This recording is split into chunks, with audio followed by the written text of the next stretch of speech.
everybody, to another episode of SaaS Stories. Today, I'm joined by a local Australian, Vaughan Shanks from Cydarm Technologies, the CEO and co-founder. Welcome, Vaughan. How are you? Great, thanks, Joanna. Great to be here. And great to be speaking to a local Australian. I mean, I'm very honored and lucky to be speaking to people all over the world with this podcast, a lot in Silicon Valley, a lot in the US and Europe. But so happy to be finally on, a similar time zone with someone. Um, First question for you, really just fascinated with your journey into the world of tech and what inspired you to start Cydarm Technologies. Tell me all about that. Well, so I've been in technology since I was a teenager, really. So not to give away too much about my age, but we're talking about the 1990s. I remember before people had email and the web, and yeah, just fooling around with computers when I was a teenager. I studied computer science and had a professional career. And at one point, I was working for an American company, an American data analytics company. This is just a few years ago. And I was watching a demo of an analytic platform that they'd built, or an analytic configuration of the platform that could be used for cybersecurity. And this is a topic I've been very interested in most of my career. Got really into cybersecurity in the late 90s. And although I'm a software developer, I guess you could say, a software engineer, and I build things, always taken a very keen interest in the security side of things. So I was watching this demo of how they investigated a cyber incident and trying to track it down from unusual activity on a machine back to someone who had performed an action. I think it was opening the wrong email, something like that.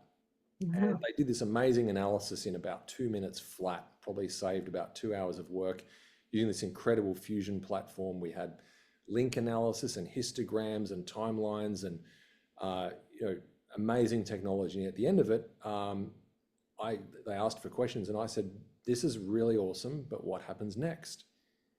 And the demonstrator, so we're talking about a young developer, this is over in California in the Bay Area, he looked at me sort of blankly and said, "Well, you just get on the phone and call someone and tell them you've had a cyber incident." And I'm like, well, that's not actually how it works, right? There's accountability, there's record keeping, there's, you haven't even done the response yet. How are you going to contain this threat? And so I got thinking about that, and it made me uneasy that we hadn't solved this problem, we hadn't closed the loop, and reached out to a few people I know, all ex-Australian government like myself, who now work in security operations, and asked them, how are you solving this problem? And I found out that actually they're doing the best they can with very generic software to solve these types of problems. And I thought that is an interesting problem to tackle. And so flash forward about 18 months and I formed a company and started working on this. Amazing. It always comes from a gap that you find in the market. I think that's how the best ideas are born. It's like, hang on, there's got to be a way to do it better. Cybersecurity, though, I've got to say, I don't know too much about it, although I know enough. We've had clients in cybersecurity, so I've immersed myself a little bit into that world. And from what I'm hearing, it's changed a lot in recent years. I don't know if the pandemic caused that or if there were other issues at play here, but what's your experience? How have the threats evolved over the years? What's the landscape at the moment? Yeah, it's an interesting point you raise about the pandemic. I will say that generally some things stay the same. There are some conversations being had today that we were having in the early 2000s. What has changed though is with the pandemic, you had this accelerated movement of business processes onto online platforms and remote access as well, because no one could come into the office. So I think one stat, and I think it was McKinsey might have published this, is that we had 10 years of online like e-commerce growth in the first 6 months of COVID.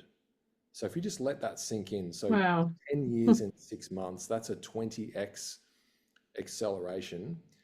And with an explosion like that, you can bet that not all of it was built right? There are a lot of gaps. We had people rapidly standing up remote work operations where you could log in via some kind of VPN device or a portal that gives you remote access to your workplace, and your attack surface just multiplied because of all these remote environments and these products that were being rolled out hastily to get corporate workers productive. And so if you take that combined with the fact that the world of 2024, I mean, ever since Russia's illegal invasion of Ukraine, the world is very dangerous now, and there are axes forming between the free and democratic world and the autocratic tyrannies on the other side. And so cyber activity is heating up. There is increasing cyber crime just because of the sheer opportunity it presents. And over the top of all this, you've got citizens that are getting alarmed by these mega breaches where their data is turning up on the dark web, and governments are responding with increased regulation. And that's both to protect the data of citizens who are getting frustrated, but it's also, in fact, to protect our critical infrastructure against nation state attack. So there's certainly a lot happening, and yeah, constant movement and challenges in the cybersecurity area. Yeah. I mean, I've certainly heard a lot from, CISOs, just it's a very reactive environment rather than proactive. And I just feel like they're constantly putting out fires.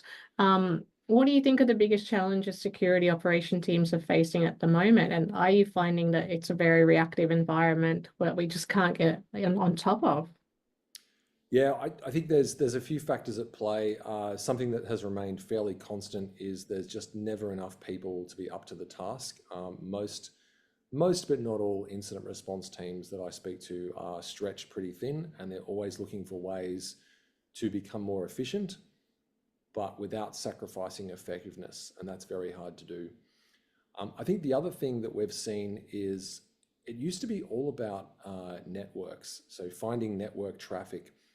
Now, what's happened, or finding suspicious network traffic, what's happened though is that increasingly network traffic is encrypted. I mean, we have the little padlock icon now on almost every website. All our email is encrypted, and the threat actors using encrypted communications too. So they hide amongst normal traffic. So it's actually more, there's been a big shift, say, in the last 5 to 8 years towards the endpoint. So detecting anomalous behavior on actual workstations, laptops, servers, wherever, finding things that are running there that were not running previously and are not supposed to be there. And the other really interesting maneuver is the amount of services that have moved into cloud, and particularly SaaS type environments, something you're very familiar with. Yeah. The modern organization, if you're starting a company today, you don't set up a server rack and fill it with on-prem applications. You go and you get some kind of online productivity suite. You've got online email. You don't run your own email server. You've got an online web server. Sign up for a few productivity apps. Before you know it, you might have 30 odd apps running, all with different logging formats, all with different login, authentication and access control, sensitivity of data. It's the variety of different applications that make up the your IT estate now. It's very distributed, and it's a challenge to really make sense of the data in a particular context, from some third-party SaaS app. I mean, can you even get visibility of what's going on in there? It's often very hard. Yeah, for sure. I mean, what are some of the common challenges that SaaS in particular are facing, and what are some solutions to that problem? Because you mentioned e-commerce is exploding during the pandemic. I think SaaS was another industry that did quite well in that time. What are some of the challenges they're facing specifically? Yeah, SaaS has done very well. I think probably one of the big challenges with SaaS is that when you're using a SaaS product, you can't tell how it's built. So when you download an enterprise product and you install it on a server, you control the hardware that it's running on. You can see all the network connections coming in and out. Maybe you can even go through some of the software that is installed with that application and find out what kind of dependencies it has, and what might be lurking underneath that software that might make it vulnerable, for example. And of course, all the logging, right? You've got access to all the logging, which can give you a clue as to what's going on. Once you put that in the cloud, which means it's running on somebody else's computer, you've got no idea how it's built behind the scenes. They could be trucking your data off to third-party services that you have no idea about. You know, maybe some cheeky Zapier jobs running here or there, sending data out to whoever. I mean, people stitch together these no-code apps where there's just data being shunted all over the place. You don't know how it's being stored. Very often, you don't have very fine-grained information about user activity on the platform.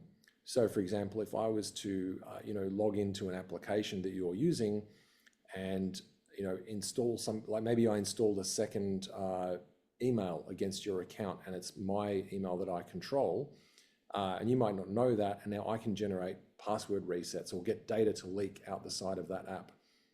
So it's, and if the application are not logging events like this and sending it to you, you won't know that you've been compromised. Right.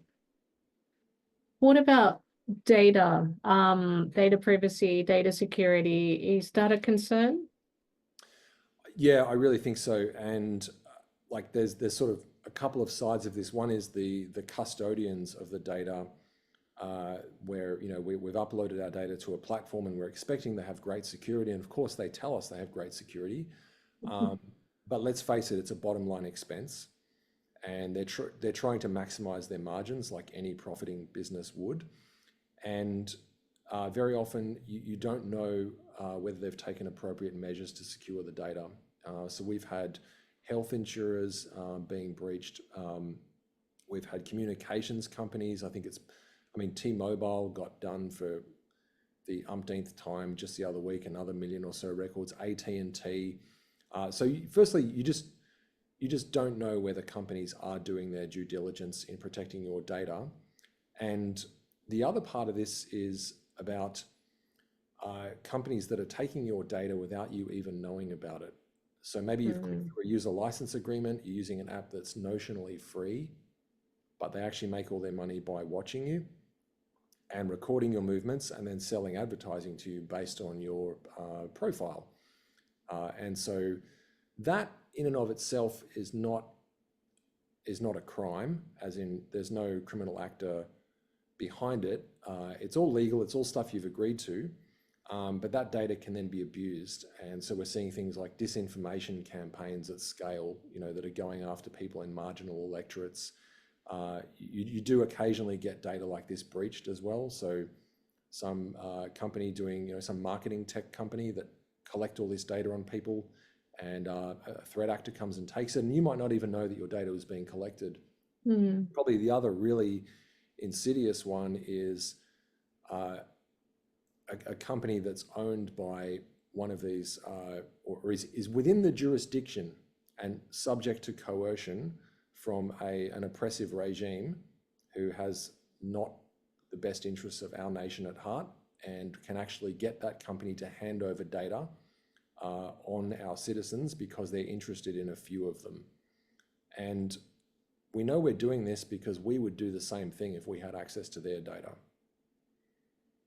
That's kind of a scary thought, to be honest. What's the solution to the current problem? How do you see the future of data collaboration evolving? So I think this is where regulation has a part to play. So large companies don't really have much of an incentive to look after the data of their customers. People will get angry about their insurer losing control of their personal medical history, but how many people actually follow through with the threat of moving to another provider, right? Almost no one, right? Because you're going to think the other provider is probably worse. So really the only way to raise the floor is for the government to step in and make regulations and impose penalties. And, until there's a price tag of, a few million or $1 billion on a data breach, companies won't have any incentive to take it seriously. I'm not a cynic. I honestly believe that the people who work at those companies really want to do the best job they can. But when push comes to shove and you've got to meet your targets and achieve the bottom line, security gets kind of pushed down the road. Like, we'll do that next quarter. Mm. Like, this quarter, the shareholders are angry. We have to give them a good result, right? Regulations are good because what you're doing is, if you say all of the companies in this industry have to all level up their security standards, then everyone takes a hit on the bottom line. And so maybe the price goes up a little bit. But at the end of the day, if you're in this industry, you're competing with other companies that have the same obligation as you. If you work in cybersecurity in one of these large organizations and the regulator cracks down with a new category of penalty for a particular type of negligence, that is good, because that delivers you more resources and more budget. Your job profile just got more important because you're now not only protecting customers' data, which is probably what gets you up in the morning, but you're now saving the company's bottom line by avoiding a big fine. Mm. It's such a shame, isn't it, that, a lot of these companies don't really prioritize cyber as something that it should have a lot of the budget spent on it. They throw it away on things like marketing, perhaps sales, and of course, profit margins for the board members. Taking a step back from cybersecurity and really just focusing on Cydarm Technologies, how long have you been running it? What were some of the scaling challenges that you found at the beginning? And, what was maybe some key leadership lessons learned? So it's been almost 7 years since I stepped away from my very generous remuneration job and went it alone. In that time, I've raised capital, I brought on a co-founder, I've hired staff, got a product into market, all the things a startup does. There's been a lot of lessons along the way. I think probably, gosh, it's hard to know where to start, but one thing I will say is, and I think most people working in startups, most good founders know this, you really have to focus on the problem that you're solving, not on your solution. And you need to be focused on your customers. You've got to be obsessed with your customers, and you have to know who's a customer and who isn't. And I think that second part is really hard. Very often you'll get people who are really keen to work with you, and it feels like we can close another deal here. This is a no-brainer. Like, if someone comes to you with a proposition and they're willing to pay, you take them on. But if you end up building extensions of your product or changing your runway, or not your runway, your roadmap to meet their special requirements, you end up becoming a technology-backed services company. And it's a very dangerous road, especially if you're not profitable. And many startups are spending most of their capital on building an asset while trying to build up the actual operational part of the business into a self-sustaining, profitable machine. But you really need to be careful not to get sidetracked into technology-backed services.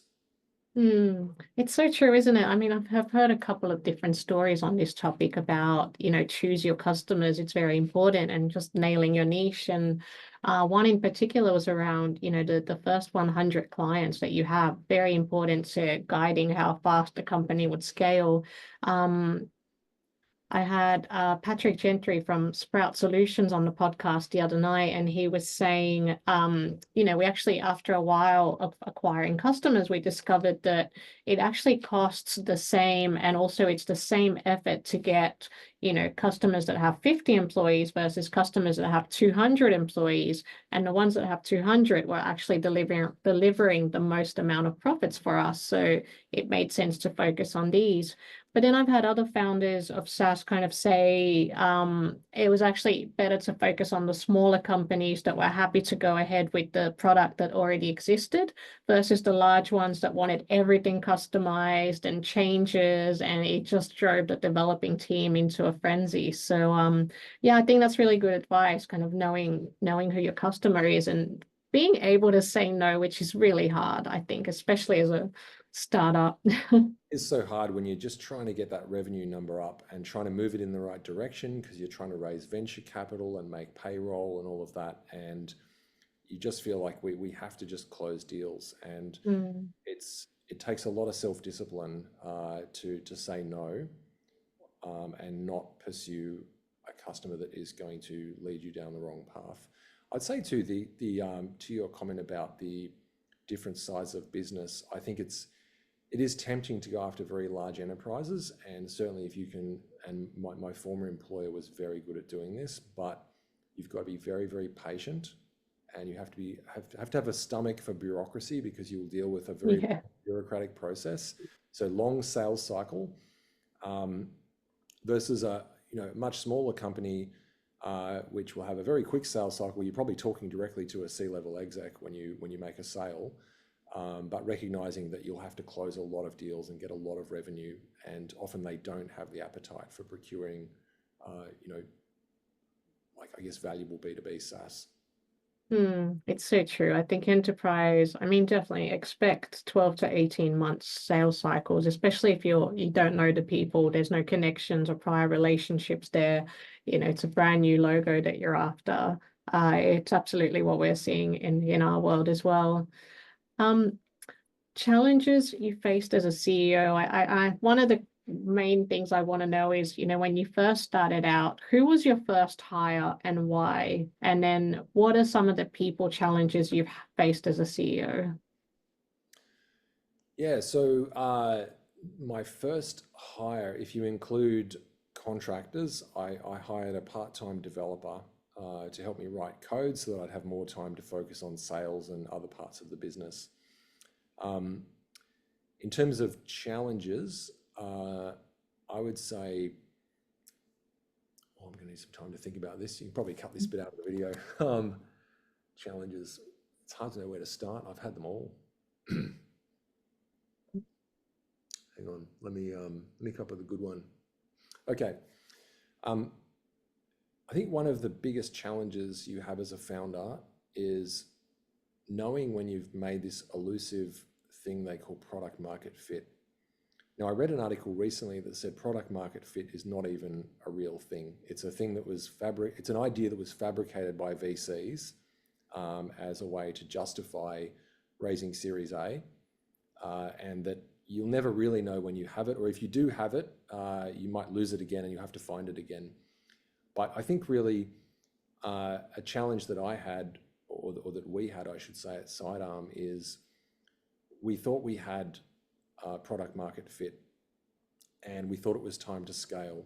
And certainly when money is cheap and interest rates are low, it's very easy to raise and to go and start spending, and expecting that as you spend, you'll get, you've got to spend some money, you make money, revenue starts rolling in, everything will be fine.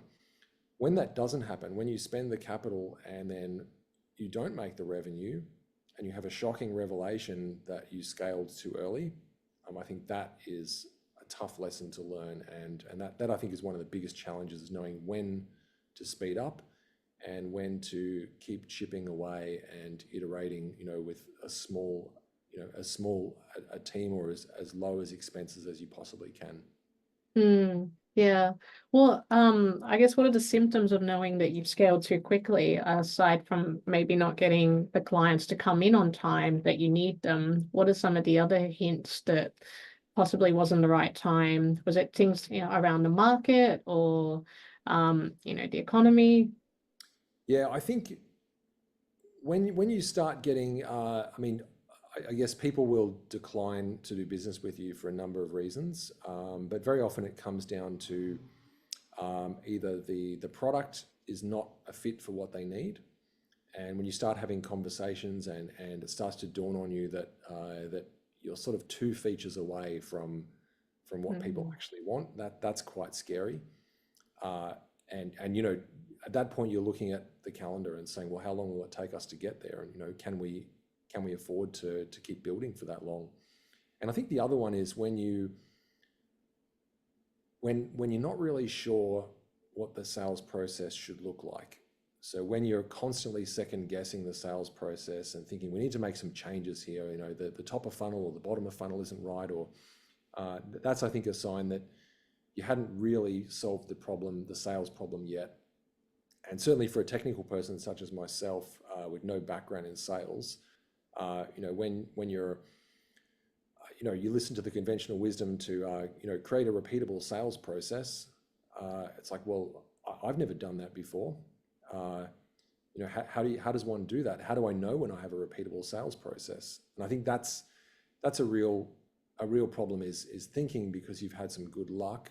And let's face it, most businesses are still alive because they've had some good luck at different points, but not mistaking that for actually having a repeatable process. It's funny. Reminds me of a story someone told me, which was about, that a business always does, especially a SaaS or a tech business, it always does well when it has multiple founders rather than just the one. And typically one has to be the technical one, and then the other one has to be the person that they say is not afraid to talk to strangers. So I guess that gives them the sales experience, the market research experience, and really just finding out as much about the market as possible and how, customers could potentially absorb their product. So can you tell me a little bit about your co-founders? And, as someone who does have a technical background, how do you stay connected to the other aspects of the business? Yeah, so my co-founder Ben he handles the commercial side of the business. So the way I think about it, and this is a very if there's such a thing, traditional startup way of thinking, is we have the product side and the customer side. And so I'm primarily focused on the product side, and he's primarily focused on the customer side. Makes And sense. I take a keen interest in the customer side as well because I am the CEO and I'm ultimately accountable for what happens on both sides. But I'll be spending most of my attention on the product, and because I'm technical, that makes sense. How these two sides interact is really interesting, and I think for a successful team, it doesn't matter so much that you've got different skill sets and different experiences. In fact, that's a plus. It's, I guess, diversity of skill sets is good, but you do need to share common values and have good communication. So if I consider myself a very high integrity person. If I was working with someone and Ben is also very high integrity, like we trust each other, as just a core part of how we operate. If you were dealing with someone who has a different perspective on integrity, I won't say they're like low integrity, but just a different way of interpreting, the world, like someone who lives by, some mantra like move fast and break things, or fake it till you make it. One of these, like you're going to have problems aligning around strategy, and you're going to be constantly at odds about what speed to go at and how to represent what you're doing. So I think having shared values is very important in terms of how you organize the culture of the team. Then I think that in terms of specifically between product and customer, there's an interplay, a complex interplay. So obviously the customer is the one with the problem that you're trying to solve. And so you constantly need signal coming across from the customer to the product side. On the other hand, the product side, you've already invested a lot of money into building this asset that you're now trying to sell to customers. And if some customer says they want something different, you're not going to throw it all away and start again. You might have to change customers. So you got to do like a small pivot. And that's the product people telling the customer people you're selling to the wrong audience. Wrong market. Yeah. So I think you've got these two sort of sides of the brain that are in constant tension, and these little micro pivots happening. And I think as long as you can stay in alignment and keep that communication going, each side informs the other, and you end up with moving slowly, incrementally into the right direction, incrementally in terms of how you're adjusting your ICP and how you're adjusting your product benefits. But that's, I think, the healthy way to do it. I think if one side or the other side has too much power over the other one, then you can end up with a customer team that's dictating the roadmap to the product team, and that's going to be problematic. And then you can have a product team that's dictating to the customer team, and then you have problems with obviously getting sales. It's so true, isn't it? I think, yeah, there's so many things at play here. I've been lucky enough to have a co-founder for 20 years now, and I mean, everything you just said, we have the complementary skills. You know, he can't do what I can do, and vice versa. I can't do what he can do. But the values are also there as well. Like we've always been, you know, great at communicating. There's honesty, there's integrity, there's we don't always agree on things, but when we disagree, it's very respectful of each other's opinions. And I think there's also some open mindedness there. For example, if he wants to try something that I disagree with, I'll say, "Oh, let's try it." But if it doesn't work, you know, these are kind of the processes in place. So yeah, I completely agree with that. I think that's crucial if you're going to stay in the business long term. Yeah, for sure. And you know, I hate people comparing a co-founder relationship to a marriage, but I will grudgingly admit It's totally a marriage. it's it has a lot in common. Yeah. Absolutely. Um, Now you're in cybersecurity, which I think in Australia is a very competitive market. What advice would you give to other founders out there that are looking to enter a similarly competitive landscape in the world of SaaS? All right. I would say in Australia, particularly, what you have to remember is we are a fraction of the global economy.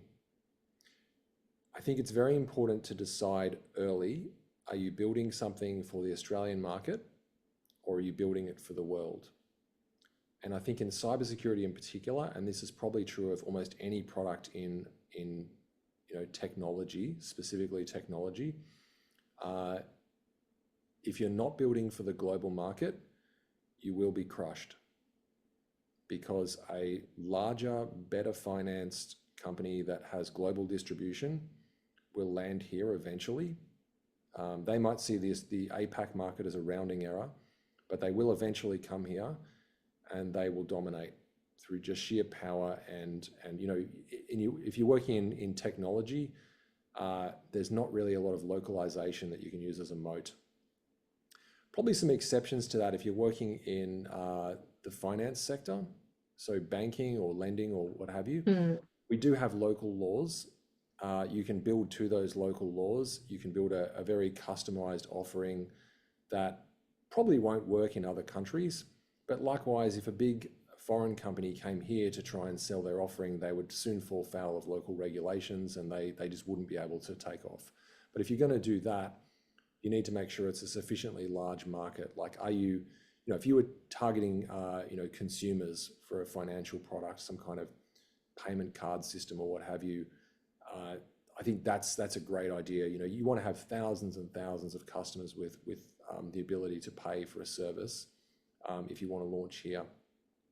So that's been something, and you know, the pandemic has made that lesson all the more stinging for us. Is that we didn't go international soon enough. So mm, I'd say be very, very clear about your objectives. If I could offer one more, I'd say think about the outcome you want, like the destination you want to get to. For some people, that's a quick exit. For other people, it's we want to list on the ASX or the NYSE or something. For others, I want to run this company as a private company for my entire life. But think about what you want and plan accordingly, and that will inform whether you build, you know, to a particular partner ecosystem in the hope that someone will acquire you, whether you stay independent and avoid tie-ups where you could be getting too close to any other vendor, whether you raise venture capital, whether you bootstrap, you know, what sort of people you put on your team. All of it is working towards some kind of outcome. And the outcome can change, but you have to have some idea at the start of where you want to go. yeah, it's very interesting advice what you said, because having spoken to a few not just startups but also, you know, mid-level companies, they actually use the location and the region focus as their winning advantage. So, you know, they, for example, would say, look, a lot of our clients, they like the fact that we're local. But it's interesting. I guess it depends on the industry that you're in. And so in the world of cybersecurity, especially if you're targeting global clients, absolutely, you need to have a global presence and be able to service the global market. I really like your second tip as well. I think it's important. It kind of makes the key part of the strategy. Interesting event I attended on strategy recently. And there was a debate about how long a strategy document has to be, as in the top overarching strategy of a company. And I think they decided at the end it's a one-page document, which with exactly what you just said, like what are our goals basically, and how can we communicate that to the rest of the people in the company so that we're all striving towards the same one. Yeah, I definitely think having a simple mission statement, um, a very simple set of objectives, and really pinning it to a mission. I think too many companies are focused on all these metrics, profit and loss and whatever. And it's really, well, of course you're trying to make money. Mm. But if you just wanted to make money, you could put it in the share market, just invest it in an index fund and just sit back and do nothing. But we do these things because we're hopefully interested in the area that we're working in. We want to make a dent in the world, shift the conversation, maybe lead to some better cybersecurity outcomes for people. And so if you're going to do that, you need to have a very strong set of goals that are focused around how you're going to deliver, your novel solution to solve the problem of a certain cohort of people, and how you will know when you're having an impact. Mm. I think doing it Absolutely. and I realize I've just said that in way more words than I wanted to, but saying that in as few words as possible and using the simplest language you can makes it very easy to grasp and for people to know when they're actually contributing to the goal. Completely agree. My last question for you, if you could go back in time to your younger self when you first launched the company, what piece of advice what would you do differently? What would you say to yourself that would really change the trajectory of your journey? Gosh, that's a really thorny one. Yeah, I like to operate under the idea of no regrets, and I made the best decisions I could when I did. Um, I would probably tell myself, I remember very early on, a friend and mentor said to me, are you coming to RSA? So it's this global conference in San Francisco, and all the vendors are there, and they have these huge, often $1 million stands with, free giveaways and merch and bright lights and all of this. And it's a big circus basically. And I was busy building my first MVP. And I said, no, I'm not going. And he said, well, why not? Like it's the biggest cyber conference in the world. It's once a year in San Francisco. You should go. And I said, well, I'm too busy. I don't want to waste 2 weeks plus the cost of all the airfares and the accommodation and I'm just going to stay here and keep building. And I should have listened. I should have gone there. I think I would have learned so much from 3 days at that conference. Just a glimpse into the cutting edge, like what the future looks like, and probably made a whole lot of connections. And it would have really broadened the scope. And I would have much earlier started thinking about, who is my global ICP. So I'd probably, if I could go back in time, I would tell myself, get on that plane. Yeah. I think yeah, as some people have said this as well, like when you go to events like this and you meet a lot of other people, you also learn from the mistakes that other people have made just by talking to them. So yeah, I think who knows, right? Who knows how things would have turned out. Exactly. Yeah, you can never tell. And who had a pandemic on their bingo card, you know. I think Bill Gates knew, but aside from him, no one else. Actually, I have a very good friend who worked for a particular government department, and they actually did a whole series of planning around what would happen if a pandemic hit. And they put it all in a ring binder and stuck it in the archives somewhere, and all went off to move on other projects. But I you just never know when disaster will strike. Absolutely. I hope they managed to find that when it did strike. I hope they did locate that ring binder too. I mean, I think things went relatively well, all things concerned, so they probably did. Yeah. Right. Well, and thank you so much for your time. I really appreciate giving up an hour on your Friday to have a chat with me. I've certainly learned a lot about the world of cybersecurity, and I'm sure all the guests listening today have it on their radar to maybe look into it a little bit better for their SaaS companies. Yeah, thank you. An absolute pleasure to chat today, Joanna. And thank you for having me on your show.